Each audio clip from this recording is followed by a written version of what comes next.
Today, we're delving into two seemingly separate political events that, when viewed together, reveal the intricate and critical relationship between two of the world's most interconnected nations.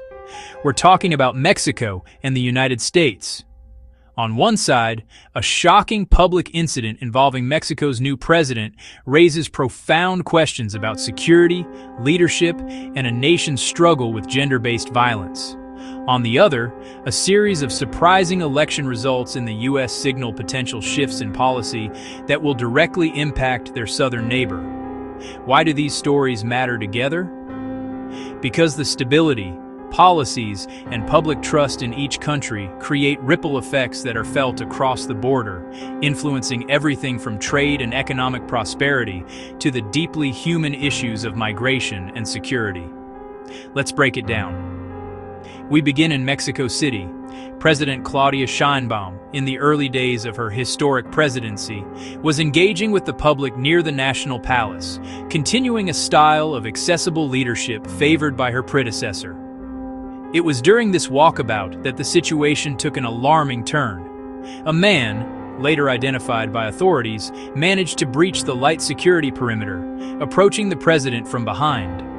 In a moment captured on video, he is seen to make unwanted physical contact, groping her, and then attempting to kiss her. Security personnel intervened swiftly.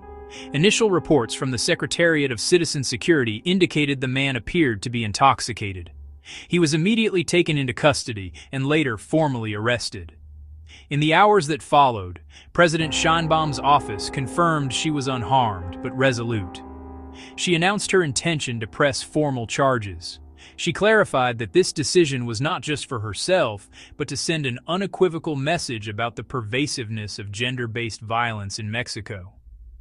In a powerful statement, she articulated the broader principle at stake, saying, "If someone feels bold enough to assault the president in public, what does that say for every young woman in Mexico?"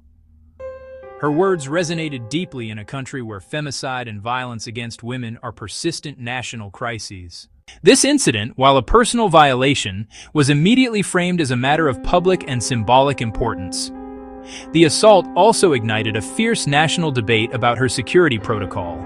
Sheinbaum has largely maintained the people's president approach of her mentor, Andrés Manuel López Obrador, who famously eschewed the large, heavily armed presidential guard in favor of a smaller, less obtrusive detail. This philosophy argues that a leader should not be walled off from the citizens they serve. However, this incident starkly highlighted the risks. Security analysts and opposition figures are now questioning if this model is sustainable, especially for Mexico's first female president in a culture grappling with machismo. The core question is a difficult one. How close should the public be to a sitting president, and where is the line between accessibility and essential protection? Now, let's shift our focus north to the U.S. off-year elections, where voters delivered a series of results that defied many pre-election predictions. Overall, it was a remarkably strong night for the Democratic Party, which saw key victories in mayoral and gubernatorial races across the country. In New York City, one of the most significant results was the election of Zohran Mamdani. His victory is historic on multiple fronts. He becomes the city's first-ever Muslim mayor and, at 35, its youngest in over a century. Mamdani, a democratic socialist, ran on a platform focused heavily on housing affordability, expanding public transit, and police reform. His win was powered by a coalition of young voters, progressives, and diverse communities, reflected in a turnout that surged past 2 million, an unusually high number for an off-year municipal election. In Detroit, another glass ceiling was shattered with the election of Mary Sheffield. A long-serving city council president, Sheffield will now become the city's first woman mayor.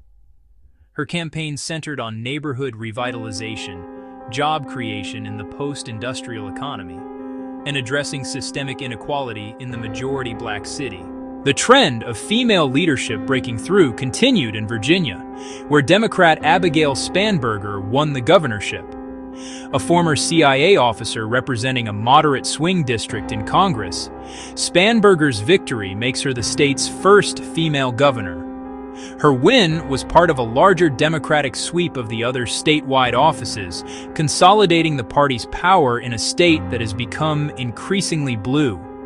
Similarly, in New Jersey, former federal prosecutor and Navy veteran Mikey Sherrill was elected governor, comfortably defeating her Republican opponent and keeping the state's top office in Democratic hands. Beyond these high-profile races, there were broader legislative gains for Democrats in several state houses, suggesting a motivated base. And in California, voters passed a significant redistricting measure. This initiative changes the way congressional district maps are drawn, a move that election analysts widely believe could boost Democratic prospects in future U.S. House races by creating more competitive districts. So, why do we pair the story of a personal assault in Mexico City with election results in Virginia and Detroit? Because together, they vividly frame the immense stakes of the U.S.-Mexico relationship. The leadership and policies on both sides of the border are not abstract. They have real-world consequences for millions. Let's start with migration and border security, which are consistently front and center in the political discourse of both nations. The ability of the U.S. and Mexican administrations to coordinate is paramount. This involves managing asylum claims, overseeing legal ports of entry, and collaborating on enforcement. A stable, trusted government in Mexico is seen by Washington as a critical partner in managing migration flows. Any perceived instability or distraction in Mexico City raises concerns in the U.S. Then there's the economy. Trade ties and deeply integrated supply chains bind both economies together under the USMCA agreement. Mexico is one of the United States' largest trading partners. The rise of nearshoring, companies moving manufacturing from Asia to North America, makes this partnership even more vital. Yet, the threat of tariffs and trade disputes often bubbles up in U.S. politics, making a stable, predictable relationship essential for businesses on both sides. And perhaps most critically, there is security cooperation. The fight against transnational organized crime, particularly the trafficking of fentanyl, is a shared and urgent priority. This cooperation is built on intelligence sharing, joint operations, and mutual trust between law enforcement and military agencies.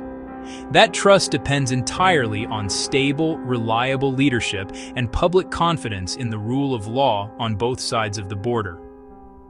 Seen through this lens, President Sheinbaum's decision to press charges is more than a personal act. It's a public affirmation of the rule of law. It's a signal, both domestically and internationally, that her administration intends to uphold legal principles, even when it involves the head of state herself. This reinforces the image of a stable partner. Meanwhile, the U.S. election results point to tangible policy shifts that will affect this relationship. The new Democratic leadership in key states and cities often brings different approaches to immigration, community policing, and urban affordability, all of which have indirect but significant impacts on cross-border dynamics and the lives of binational families. In conclusion, the assault on President Sheinbaum and the Democratic victories in the U.S. are not isolated events. They are defining moments that set the tone for the next chapter of a complex and indispensable partnership. They highlight the challenges of leadership, the importance of the rule of law, and the ever-present domestic political currents that shape how these two great countries deal with each other. In an era of global uncertainty, Mexico and the United States simply can't afford to look away from each other. We will continue to follow these developments closely. More to come.